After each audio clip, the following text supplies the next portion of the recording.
कैसे हैं आप सभी लोग? आप सभी लोगों का बहुत बहुत स्वागत है केमिस्ट्री चश्मा में। प्लीज़ मेरे इस चैनल को लाइक कीजिए, शेयर कीजिए एंड सब्सक्राइब कीजिए। तो आज हम बीएससी थर्ड सेमेस्टर में जो हमारा पहला यूनिट है ट्रांजिशंस मेटल्स, ट्रांजिशन एलिमेंट का, उसके ऊपर आज हम डिस्कशन करेंगे। और ये इस वीडियो में हम डिस्कस करेंगे कि जो ट्रांजिशन मेटल्स हैं उसमें लेफ़्ट से राइट जाने पर किस प्रकार से आयनाइजेशन एनर्जी बदलती है। इसको हम डिस्कस करने वाले हैं कि हम लेफ़्ट से राइट जब जाते हैं तो ट्रांजिशन मेटल में किस प्रकार से आयनाइजेशन एनर्जी में चेंज आता है, इसको हमने समझना है। ठीक है, तो आप जानते हैं कि आयनाइजेशन एनर्जी हम कहते किसको हैं। ये एक बहुत सिंपल सा फंडा है, सिंपल सा कॉन्सेप्ट है कि आयनाइजेशन एनर्जी कहाँ किसको जाता है। तो आयनाइजेशन एनर्जी कहते किसको हैं, हम इसको समझते हैं। अगली स्लाइड में चल रहे हैं हम। ओके, तो यहाँ देखेंगे हम, तो आयनाइजेशन एनर्जी कहाँ किसको जाता है, पहले इसको समझ लेते हैं एंड देन हम समझेंगे कि जब हम लेफ़्ट से राइट जाते हैं ट्रांजिशन मेटल में, लेफ़्ट से राइट जाने पे आयनाइजेशन एनर्जी में किस प्रकार से बदलाव आता है, फिर हम उसको समझेंगे। ठीक है, तो सबसे पहले समझते हैं कि आयनाइजेशन एनर्जी क्या है।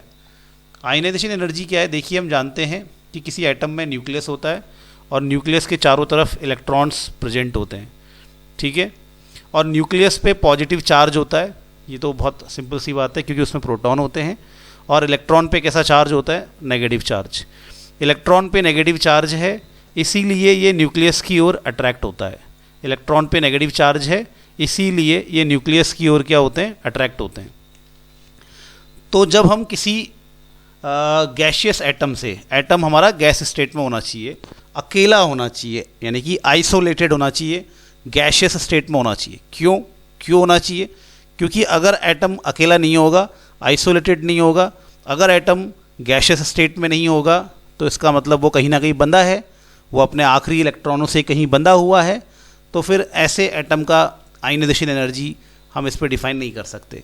तो हमें सबसे पहले तो एटम को गैशियस स्टेट में लेना है और हमें एटम को आइसोलेटेड यानी कि बिल्कुल अकेला एटम लेना है। और ऐसे एटम का जो आखिरी इलेक्ट्रॉन होता है, वैलेंस इलेक्ट्रॉन जो होता है, इसको हमें बाहर निकालना है। ठीक है, आखिरी इलेक्ट्रॉन को हमें क्या करना है, बाहर निकालना है। आखिरी इलेक्ट्रॉन को हमें बाहर निकालना है। इसके लिए जो एनर्जी लगेगी, क्यों लगेगी एनर्जी? क्योंकि ये इलेक्ट्रॉन अंदर बंधा हुआ है, ये इलेक्ट्रॉन न्यूक्लियस से अट्रैक्टेड है। तो भाई इस इलेक्ट्रॉन को निकालने के लिए एनर्जी लगेगी। इसी एनर्जी को हम कहते हैं आयनाइजेशन एनर्जी। ठीक है, तो ये हमारी आयनाइजेशन एनर्जी है। अब पहला इलेक्ट्रॉन निकालेंगे, तो अगर मान लो कि हमें बहुत सारे इलेक्ट्रॉन निकालने हैं, तो जो पहला इलेक्ट्रॉन हम निकालेंगे उसके लिए जो आयनाइजेशन एनर्जी होगी उसको हम कहेंगे फर्स्ट आयनाइजेशन एनर्जी। दूसरा इलेक्ट्रॉन जो हम निकालेंगे उसके लिए जो एनर्जी लगेगी वो सेकेंड आयनाइजेशन एनर्जी। और फिर जो अगला इलेक्ट्रॉन निकलता है उसको कहते हैं थर्ड आयनाइजेशन एनर्जी। ठीक है, जब हम पहला इलेक्ट्रॉन निकाल देते हैं, जैसे मान लो कि इसमें हमें 3 इलेक्ट्रॉन है, ठीक है, और हमने पहला एक इलेक्ट्रॉन निकाल दिया, तो जैसे ही हम क्या करते हैं, जैसे ही हम अपना एक इलेक्ट्रॉन आउट करते हैं, एक इलेक्ट्रॉन निकालते हैं, जैसे मैंने ये इलेक्ट्रॉन निकाल दिया मान लो, तो एक इलेक्ट्रॉन जैसे ही आउट करते हैं तो हमारा जो न्यूक्लियस होता है उसमें प्रोटॉनों का नंबर यहाँ इलेक्ट्रॉनों से ज़्यादा हो जाता है, क्योंकि आपने इलेक्ट्रॉन निकाले हैं ना, न्यूक्लियस में प्रोटॉन तो नहीं निकाले। तो न्यूक्लियस में प्रोटॉनों का नंबर, क्योंकि आपने इलेक्ट्रॉन बाहर निकाल दिया तो इलेक्ट्रॉन घट जाएंगे, लेकिन न्यूक्लियस में प्रोटॉन तो नहीं घटेंगे। तो प्रोटॉन ज़्यादा हो जाते हैं, इलेक्ट्रॉन कम हो जाते हैं। इससे अट्रैक्शन और स्ट्रॉन्ग हो जाता है, इससे अट्रैक्शन बहुत ही तगड़ा हो जाता है। न्यूक्लियस बहुत ही स्ट्रांगली इलेक्ट्रॉन्स को अट्रैक्ट करते हैं और इसीलिए सेकंड इलेक्ट्रॉन निकालना थोड़ा सा डिफ़िकल्ट हो जाता है। तो इसलिए हम कह सकते हैं कि सेकंड इलेक्ट्रॉन निकालने के लिए ज़्यादा एनर्जी लगती है फर्स्ट इलेक्ट्रॉन के कंपैरिजन में। ठीक है, यानी कि फर्स्ट आयनाइजेशन एनर्जी हमारी कम होती है और सेकंड आयनाइजेशन एनर्जी हमारी ज़्यादा होती है। अब अगर आप सेकंड इलेक्ट्रॉन भी निकाल दोगे तो यानी कि इलेक्ट्रॉन और कम हो गए और न्यूक्लियस में प्रोटॉन उनकी तुलना में, उनके कंपैरिजन में बहुत ज़्यादा हो जाएंगे और ज़्यादा हो जाएंगे, यानी कि न्यूक्लियस और स्ट्रांग हो जाएगा और वो इलेक्ट्रॉनों को और ज़्यादा स्ट्रांगली अट्रैक्ट करेगा। ठीक है, और स्ट्रांगली अट्रैक्ट करेगा और ऐसे फिर अगले इलेक्ट्रॉन को निकालना हमारे लिए और भी डिफ़िकल्ट हो जाएगा। ठीक है, तो ये हमने समझ लिया है। ठीक है ना, अब हम समझते हैं जो हमारा आज का कॉन्सेप्ट है उसको समझते हैं। और कॉन्सेप्ट ये है कि जब हम ट्रांजिशन सीरीज में, क्वेश्चन क्या है, जब हम ट्रांजिशन मेटल्स में, ट्रांजिशन सीरीज भी बोल सकते हैं इसको, ठीक है, ट्रांजिशन जो हमारे जो डी ब्लॉक होता है इसमें जो हमारी फर्स्ट सीरीज़ होती है उसको हम 3D सीरीज़ कहते हैं। फिर उसके बाद जो नीचे एलिमेंट की सीरीज़ होती है, पीरियड होता है, उसको हम 4D सीरीज़ कहते हैं, ठीक है। तो हमारी जो ट्रांजिशन सीरीज़ में, किसी भी सीरीज़ में हम 3D सीरीज़ मान लेते हैं। 3D सीरीज़ में हम लेफ़्ट से जब राइट जाते हैं, लेफ़्ट से कहाँ जाना है, लेफ़्ट से राइट जाना है। लेफ़्ट से कहाँ जाएंगे, लेफ़्ट से राइट जाएंगे। लेफ़्ट से राइट जाने पर क्या होता है, तो लेफ़्ट से राइट जाने पर क्या होता है, लेफ़्ट से राइट जाने पर आयनाइजेशन एनर्जी किस प्रकार से बदलती है, किस प्रकार से वो वेराई करती है, किस प्रकार से उसमें चेंजेस आता है। तो आयनाइजेशन एनर्जी किस प्रकार से चेंज होती है, उसको हमने अभी क्या करना है, डिस्कस करना है, ठीक है। तो वही हमारा आज का टॉपिक है कि भैया वो कैसे चेंज होती है, उसको हम डिस्कस करने वाले हैं। चेंज होती है, इसको हमने डिस्कस करना है, ठीक है। तो बच्चों अब 3D सीरीज़ कौन सी होती है, 3D सीरीज़ में क्या है, हमारा स्कैंडियम आता है, टाइटेनियम आता है, फिर वैनेडियम आता है, क्रोमियम आता है, मैग्नीज आता है, आयरन आता है, कोबाल्ट, निकल, कॉपर एंड जिंक, ठीक है। तो ये हमारी 3D सीरीज़ है। जब हम लेफ़्ट से राइट जाते हैं तो किस प्रकार से आयनाइजेशन एनर्जी बदलेगी, इसको हमने समझना है। तो लेफ़्ट से राइट जाने पे आयनाइजेशन एनर्जी, जब हम लेफ़्ट से राइट जाते हैं तो आयनाइजेशन एनर्जी बढ़ती है, ठीक है। तो यहाँ पे लिखा हुआ मैंने कि लेफ़्ट से राइट जाने पर आयनाइजेशन एनर्जी क्या है, बढ़ेगी, ठीक है। तो लेफ़्ट से राइट जाने पर आयनाइजेशन एनर्जी नॉर्मली क्या है, बढ़ती है। क्यों बढ़ती है, बहुत सिंपल सा कारण है क्यों बढ़ती है, क्योंकि लेफ़्ट से राइट जाते हैं तो न्यूक्लियस पे, लेफ़्ट से राइट जाने पे क्या होता है, लेफ़्ट से राइट जाने पे एटॉमिक नंबर बढ़ता है, ठीक है। सेल नंबर चेंज नहीं होता। जैसे ये 4th पीरियड है तो इनमें सब में शेल नंबर कितना होगा, 4 होगा। इन सभी में शेल कितने होंगे, 1 2 3 4, इस तरह से 4 शेल होंगे इन सभी में। तो शेल नंबर चेंज नहीं होता, लेकिन एटॉमिक नंबर बढ़ने की वजह से न्यूक्लियस में प्रोटॉन बढ़ते हैं, ठीक है, ज़बरदस्त तरीके से प्रोटॉन बढ़ते हैं। तो लेफ़्ट से राइट जाने पर शेल नंबर चेंज नहीं होता, क्या चेंज होता है, एटॉमिक नंबर बढ़ने के कारण न्यूक्लियस में क्या बढ़ जाते हैं, प्रोटॉन बढ़ जाते हैं। प्रोटॉन बढ़ गए, तगड़ा हो गया न्यूक्लियस कैसा हो गया, तगड़ा हो रहा है, यानी कि लेफ़्ट टू राइट जाने पे न्यूक्लियस बहुत ज़्यादा पॉजिटिव हो गया। इसको बोलते हैं न्यूक्लियर चार्ज बढ़ता है। न्यूक्लियर चार्ज बढ़ेगा तो वो क्या करेगा, इलेक्ट्रॉनों को अच्छे से खींचेगा, और इसीलिए इलेक्ट्रॉन निकालना क्या हो जाता है, मुश्किल हो जाता है, ठीक है। तो वही लिखा हुआ है कि जब हम लेफ़्ट से राइट जाते हैं तो न्यूक्लियर चार्ज बढ़ता है, इसी कारण क्या है, आयनाइजेशन एनर्जी नॉर्मली बढ़ती है, ठीक है। लेकिन ऐसा होता है, लेकिन ये तो नॉर्मल बात है, लेकिन हमें एक्सेप्शंस देखने हैं कि यहाँ पे कुछ बीच बीच में क्या है, अप डाउन्स होते हैं, ठीक है। तो आखिर ऐसा क्यों होता है, बीच बीच में अप डाउन्स क्यों होते हैं, जैसे आप मैग्नीज के केस में आपको बताएंगे, हम कॉपर के केस में बताएंगे, क्रोमियम के केस में हम अभी एक्सेप्शन केस देखेंगे।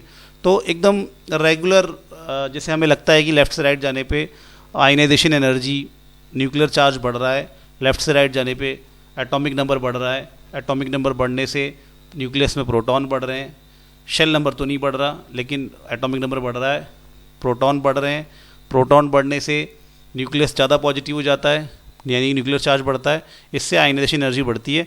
लेकिन ये एक रेगुलर ट्रेंड नहीं है, बीच में कहीं कहीं पे अप डाउन्स आते हैं। अब अप डाउन्स क्यों आते हैं, यहाँ पे हमने कारण लिखा हुआ है।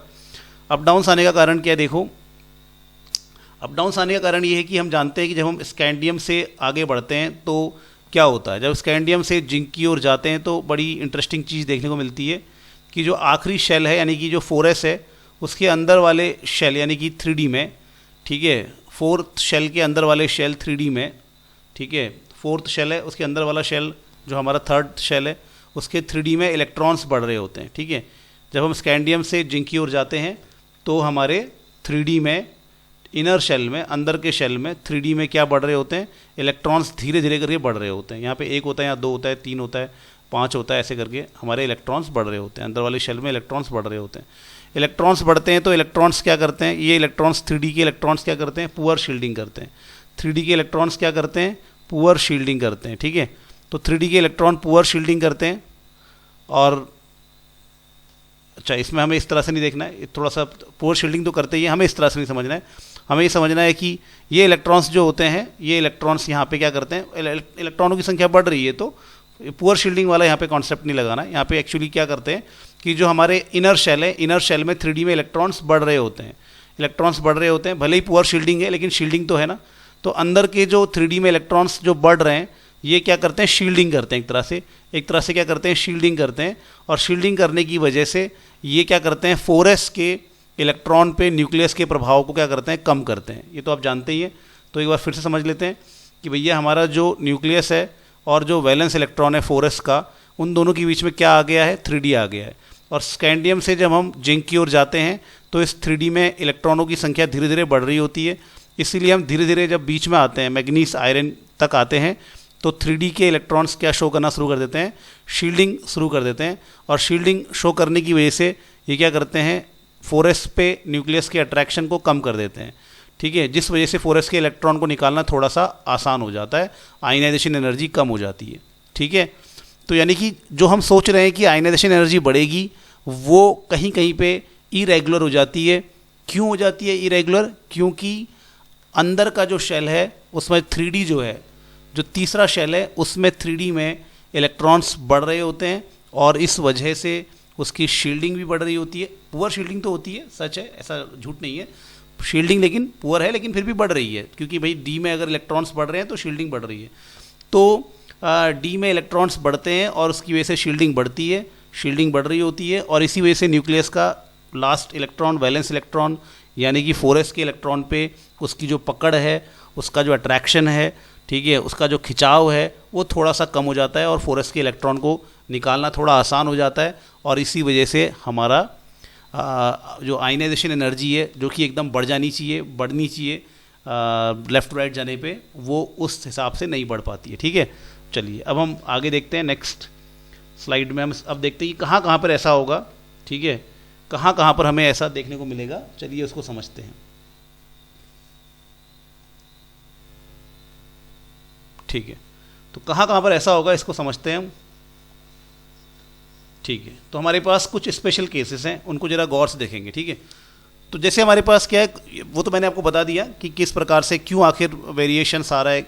घटना चाहिए, मतलब आयनाइजेशन एनर्जी बढ़नी चाहिए, बिल्कुल बढ़ती है, लेफ्ट साइड जाने में बढ़नी चाहिए। क्यों बढ़नी चाहिए? क्योंकि न्यूक्लियर चार्ज बढ़ रहा है, इलेक्ट्रॉन ज़्यादा अट्रैक्शन महसूस कर रहे हैं।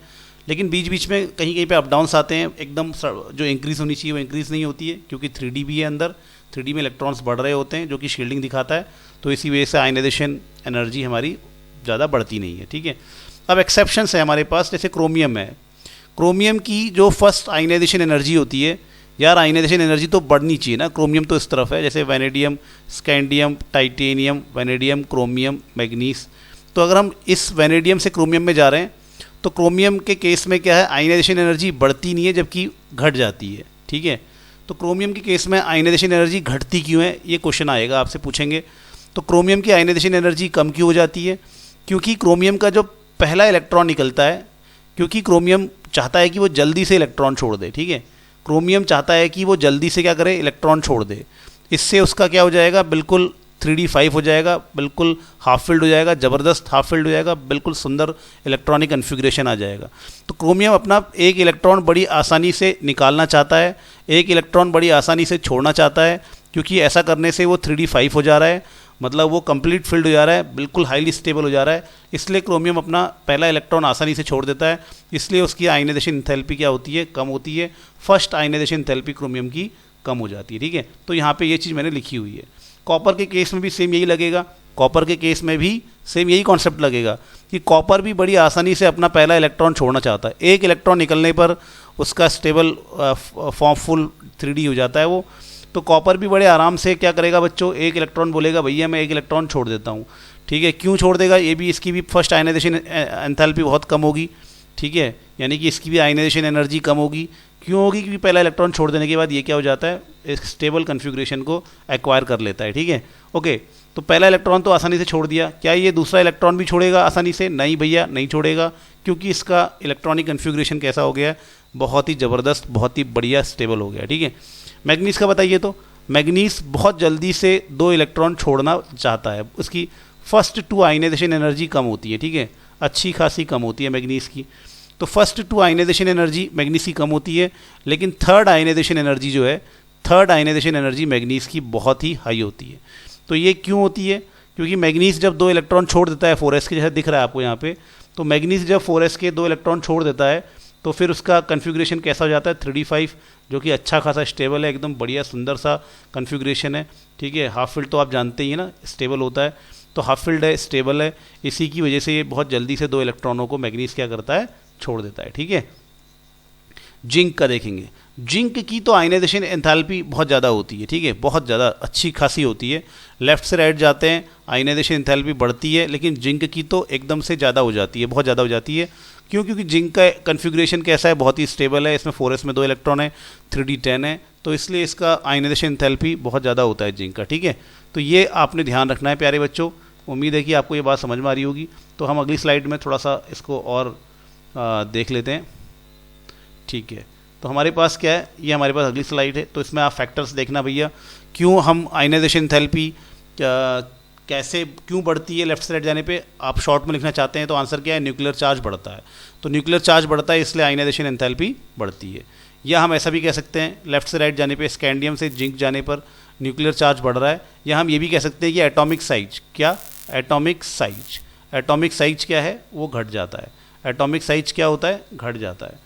जब हम स्कैंडियम से जिंक की ओर जाते हैं तो एटम का साइज जो है, एटम का साइज घट जाता है। भैया एटम छोटा हो गया, न्यूक्लियस के नज़दीक आ गया इलेक्ट्रॉन, और इलेक्ट्रॉन को निकालना मुश्किल हो जाता है। इस वजह से भी आयनाइजेशन एंथैल्पी बढ़ जाती है। ठीक है, तो ये 2 कारण है आयनाइजेशन एंथैल्पी लेफ्ट से राइट जाते हैं तो आयनाइजेशन एंथैल्पी क्यों बढ़ती है। एक तो न्यूक्लियर चार्ज बढ़ता है, दूसरा एटॉमिक साइज कम होता है। ठीक है, इरेगुलर ट्रेंड्स क्यों है, आखिर बीच बीच में कहीं पे कम ज़्यादा क्यों हो रही है। तो इसके कारण है कि जो डी इलेक्ट्रॉन्स होते हैं, ठीक है, डी इलेक्ट्रॉन्स अंदर भरते हैं और वो हमारी शील्डिंग दिखाते हैं। ठीक है, डी इलेक्ट्रॉन्स जो अंदर भरते हैं वो क्या दिखाते हैं, शील्डिंग दिखाते हैं, और वीक शील्डिंग होती है भले ही, लेकिन शील्डिंग दिखाते हैं। और न्यूक्लियस और आखिरी इलेक्ट्रॉन पे जो आकर्षण है उसको थोड़ा सा कम करते हैं, इसलिए इलेक्ट्रॉन को निकालना थोड़ा आसान सा हो जाता है। ठीक है, और आयनाइजेशन एंथैल्पी क्या हो जाती है, हमारी कम हो जाती है। ठीक है, सिंपल लाइन में हम कहेंगे तो क्या कह सकते हैं कि भाई ट्रांजिशन मेटल्स में आयनाइजेशन एनर्जी जनरली बढ़ती है, लेफ्ट से राइट जाने में बढ़ती है, लेकिन कहीं कहीं पे इरेगुलरिटीज़ हैं। और क्रोमियम, कॉपर, मैग्नीज, जिंक जैसे एलिमेंट्स में तो उनके हाफ फील्ड इलेक्ट्रॉनिक कन्फिग्रेशन की वजह से क्या होता है, एक्सेप्शंस देखने को मिलते हैं। और ये जो इरेगुलर ट्रेंड्स होते हैं वो हमारे किस वजह से होते हैं, वो हमारे अंदर जो 3D में इलेक्ट्रॉन्स आ रहे होते हैं, 3D की शील्डिंग की वजह से वो इरेगुलर ट्रेंड्स हमको देखने को मिलते हैं। तो उम्मीद है कि आपको ये टॉपिक समझ में आया होगा। हम कल दूसरे टॉपिक पर डिस्कशन करेंगे और इस चैप्टर को हम जल्दी से जल्दी फिनिश करने की कोशिश करेंगे। Thank you. आप चैनल को सब्सक्राइब कीजिए, लाइक कीजिए, अपना प्यार दीजिए। धन्यवाद।